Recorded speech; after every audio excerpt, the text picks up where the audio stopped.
Bien, amados hermanos, Dios nos siga bendiciendo. Vamos a dar lectura a nuestro capítulo a estudiar en la noche de hoy, Romanos capítulo 11. Leemos la palabra de Dios en el nombre del Padre, del Hijo y del Espíritu Santo. Amén. Titulada El remanente de Israel. Digo pues, ¿ha desechado Dios a su pueblo? En ninguna manera, porque también yo soy israelita, de la descendencia de Abraham, de la tribu de Benjamín. No ha desechado Dios a su pueblo, al cual desde antes conoció. ¿O no sabéis qué dice de Elías la Escritura? ¿Cómo invoca a Dios contra Israel diciendo, Señor, a tus profetas han dado muerte y tus altares han derribado, y solo yo he quedado, y procuran matarme? Pero, ¿qué le dice la divina respuesta? Me he reservado 7,000 hombres que no han doblado la rodilla delante de Baal. Así también, aún en este tiempo, ha quedado un remanente escogido por gracia. Y si por gracia ya no es por obras, de otra manera la gracia ya no es gracia. Y si por obras ya no es gracia, de otra manera la obra ya no es obra. ¿Qué pues? Lo que buscaba Israel no lo ha alcanzado, pero los escogidos sí lo han alcanzado, y los demás fueron endurecidos. Como está escrito, Dios les dio espíritu de estupor, ojos que no vean y oídos con que no oigan, hasta el día de hoy. Y David dice, será vuelto su convite en trampa y en red, en tropezadero y en retribución. Sean oscurecidos sus ojos para que no vean, y agóbiales la espalda para siempre. La salvación de los gentiles. Digo pues, ¿han tropezado los de Israel para que cayesen? En ninguna manera. Pero por su transgresión vino la salvación a los gentiles, para provocarles a celos. Y si su transgresión es la riqueza del mundo, y su defección la riqueza de los gentiles, ¿cuánto más su plena restauración? Porque a vosotros hablo, gentiles, por cuanto yo soy apóstol a los gentiles, honro mi ministerio. Pero si en alguna manera pueda provocar a celos a los de mi sangre y hacer salvos a algunos de ellos. Porque si su exclusión es la reconciliación del mundo, ¿qué será su admisión sino vida de entre los muertos? Si las primicias son santas, también lo es la masa restante. Y si la raíz es santa, también lo son las ramas. Pues si algunas de las ramas fueron desgajadas, y tú siendo olivo silvestre has sido injertado en lugar de ellas, y has sido hecho participante de la raíz y de la rica savia del olivo, no te jactes contra las ramas. Y si te jactas, sabe que no sustentarás tú a la raíz, sino la raíz a ti. Pues las ramas dirás, fueron desgajadas para que yo fuese injertado. Bien, por su incredulidad fueron desgajadas, pero tú por la fe estás en pie. No te ensorbezcas, sino teme. Porque si Dios no perdonó a las ramas naturales, a ti tampoco te perdonará. Mira pues la bondad y la severidad de Dios, la severidad ciertamente para con los que cayeron, pero la bondad para contigo si permaneces en esa bondad, pues de otra manera tú también serás cortado. Y aun ellos, si no permanecen en incredulidad, serán injertados, pues poderoso es Dios para volverlo a injertar. Pero si tú fuiste cortado del que por naturaleza es olivo silvestre, y contra naturaleza fuiste injertado en el buen olivo, ¿cuánto más estos que son las ramas naturales serán injertados en su propio olivo? Amén. Dios nos siga bendiciendo. Buenas noches, amados hermanos. Vamos a dar la introducción a lo que es nuestro estudio bíblico en esta noche. Vamos a hablar acerca del capítulo 11 y vamos a dar una breve información del contexto en el cual vamos a desarrollar el estudio. En primer lugar, debemos saber que el capítulo 11 es una continuación de lo que es la relación paradójica entre el nuevo pacto y el antiguo pacto. O sea, Israel reflejada en el Antiguo Testamento y la iglesia en el Nuevo Pacto. Entendiendo que la elección del Nuevo Testamento es para salvación, mientras que la elección en el Antiguo Testamento era para servicio. Entonces, en un sentido, los creyentes son llamados a ser tanto las familias de Dios como los siervos de Dios.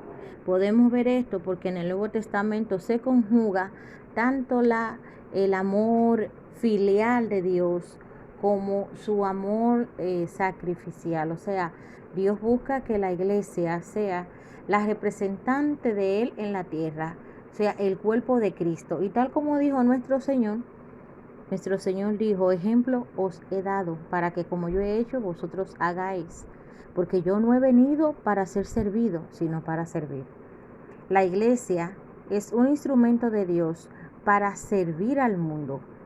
¿Qué debe hacer la iglesia por el mundo? Predicar el evangelio. Ser un vínculo, un canal de salvación para aquellos que no conocen al Señor. Entonces, en este capítulo 11, aquí habla acerca de cómo Dios escogió a la iglesia para continuar su plan de salvación, entendiendo, número 1, que la elección de Dios es soberana y que lo que Dios hizo fue dar continuidad a su plan de que hubiese una raza humana que les representara en la tierra, en la cual fuese la promotora, la propiciadora de la salvación de toda la humanidad.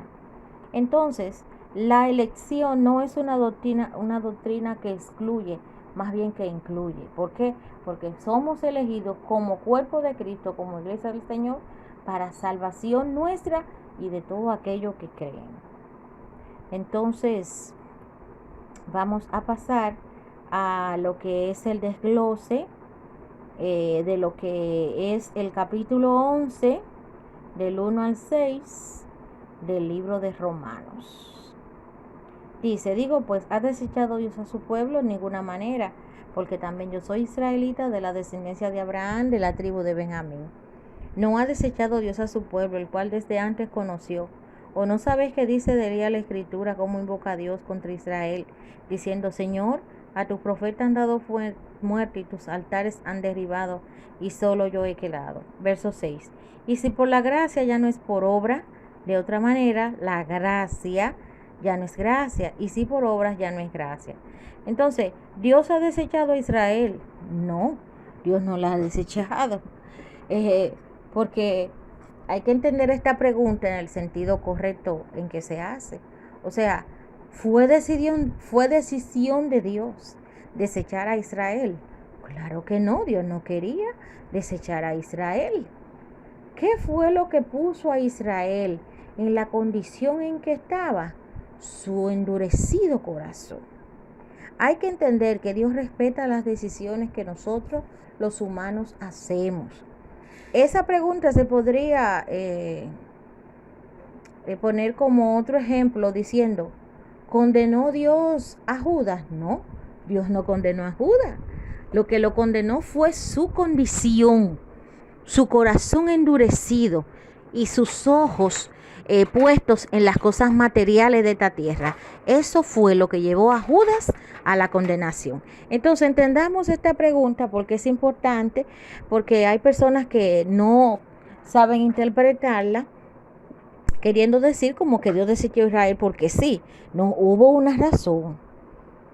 Y en sí no fue que Dios la desechó, porque hasta el día de hoy la gracia, que es el tiempo, el pacto de salvación hacia los gentiles, también incluye a los judíos. Lo que pasa que ahora el mensaje de salvación no es exclusivamente dado por los judíos, sino para todo aquel que cree. O sea, Dios está utilizando a los creyentes en Cristo como el medio de salvación a toda la humanidad. Entonces entendamos esta pregunta. De ninguna manera Dios desechó a Israel, porque esa no era la voluntad de Dios. Ya que Pablo, como él mismo lo dice, él es un ejemplo de que toda aquella persona que se convierta, israelita o no, puede entrar con acceso libre a la gracia de Jesucristo. Vamos, amados, con el desglose de nuestro estudio y vamos a esta parte. Quiero leerles los versos acerca de la salvación a los gentiles. Dice así, verso 11. Digo pues, han tropezado los de Israel para que cayesen en ninguna manera, pero por su transgresión vino la salvación a los gentiles para provocarles a celo. Y si su transgresión es la riqueza del mundo y su defección la riqueza de los gentiles, ¿cuánto más su plena restauración? Porque a vosotros hablo, gentiles, por cuanto yo soy apóstol a los gentiles, honro mis ministerios. El apóstol Pablo está diciendo ahí que Israel, como pueblo de Dios, tropezó. ¿Pero por qué tropezó? Porque cayó en algo llamado soberbia. Israel creía que tenía el derecho, el privilegio exclusivo de acercarse a Dios por su, vamos a decir, porque poseían la ley, porque eran israelitas y ellos creían que simplemente con esa cosa bastaban. O sea, que ellos creían, se amparaban bajo el ritualismo de la ley y bajo la relación genealógica o descendiente de los israelitas. Ellos creían que con eso ellos tenían garantizado su relación con Dios. Malinterpretaron, no entendieron cuál era el propósito de Dios.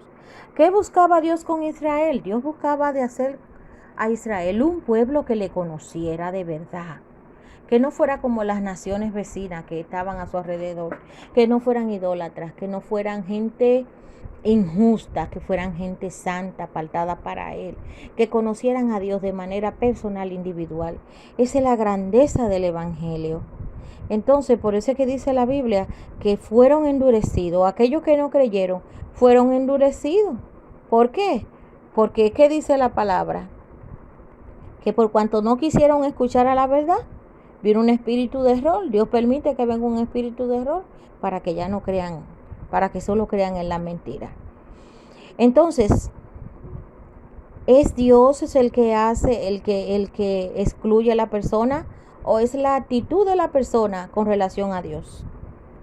Dice la palabra del Señor en el mismo capítulo 11. Es un capítulo muy instructivo. Es un capítulo que la iglesia tiene que entender que Dios está haciendo un llamado. El verso 20 dice, bien, por su incredulidad fueron desgajados, pero tú por la fe estás en pie. No te ensoberbezcas, sino teme. Ensorbecerse significa que la persona se siente engreída, se siente orgullosa de una condición a la cual en realidad no merece.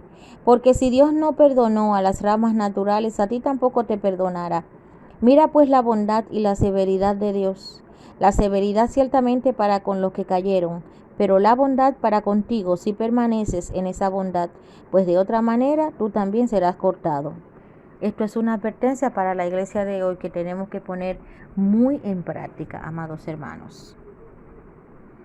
Bien, mis amados, continuamos con nuestro estudio en esta hora. Quiero decirles que este estudio es muy importante para la iglesia de hoy en día. ¿Por qué? Porque lo que pasó a Israel es una lección para todo creyente en el día de hoy. Debemos entender que Dios en su misericordia extiende la salvación, pero también Dios en su soberanía sabe o ve, examina ¿cuál es nuestra relación hacia esa misericordia? ¿Cómo nosotros respondemos a la misericordia de Dios?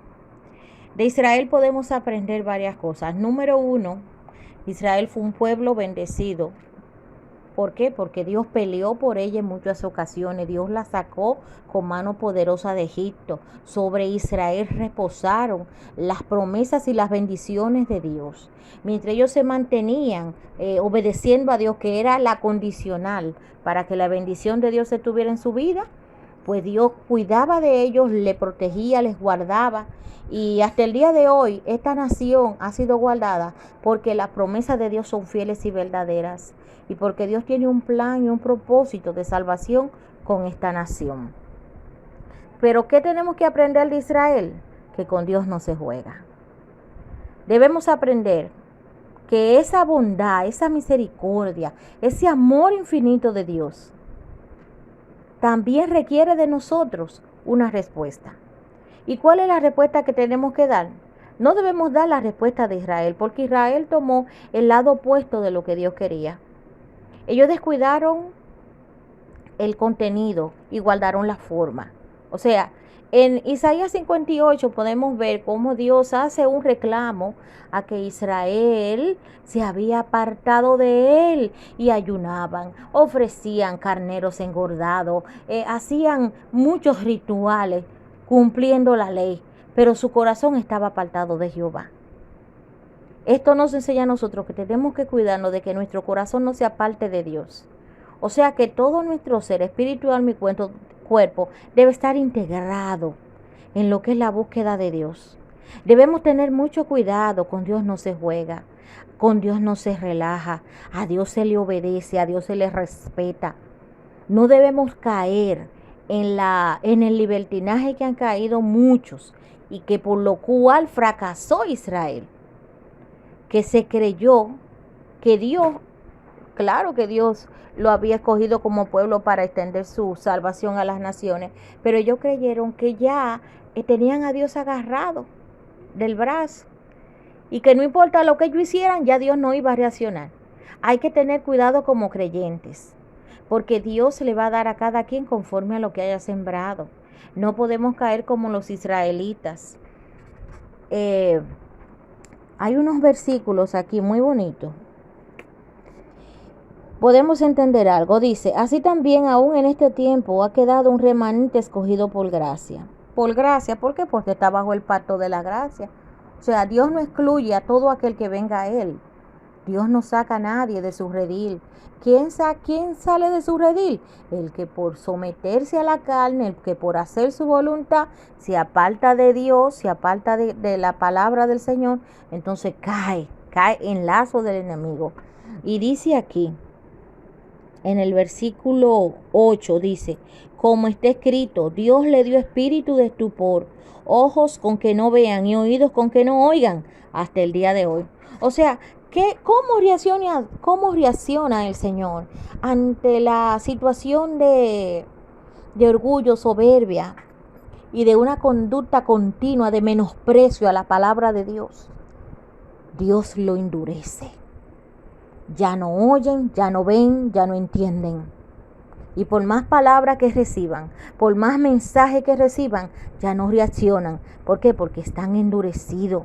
Hay que cuidarse porque Dios en el día de hoy sigue desechando personas.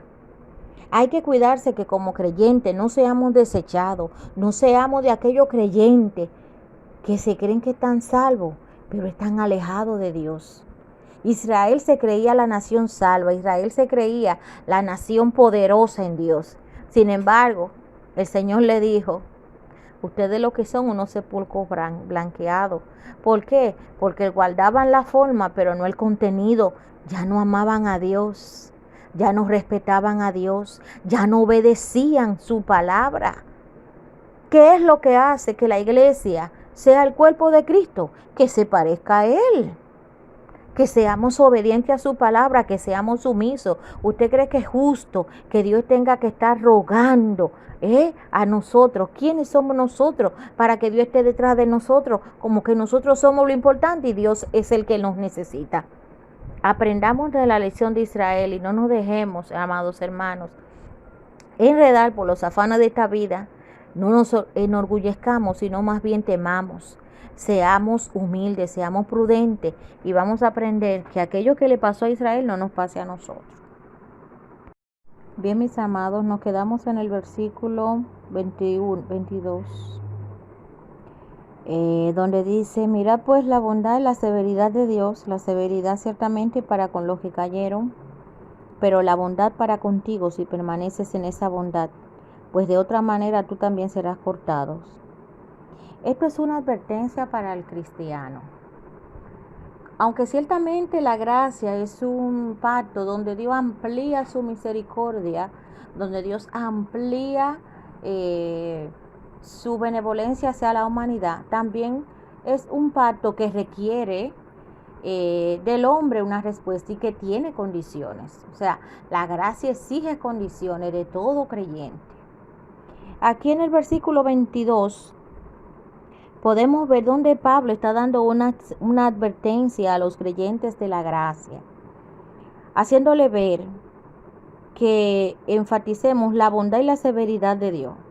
O sea, que veamos en Israel el ejemplo de la bondad de Dios, como Dios hizo grandes milagros a favor de ellos, como Dios lo ayudó, lo levantó, destruyó grandes naciones para proteger a Israel. Sin embargo, también dice que veamos la severidad en el sentido del castigo y juicio que vino sobre Israel por haberse apartado de Dios y por haber tomado una actitud de soberbia delante de su Creador.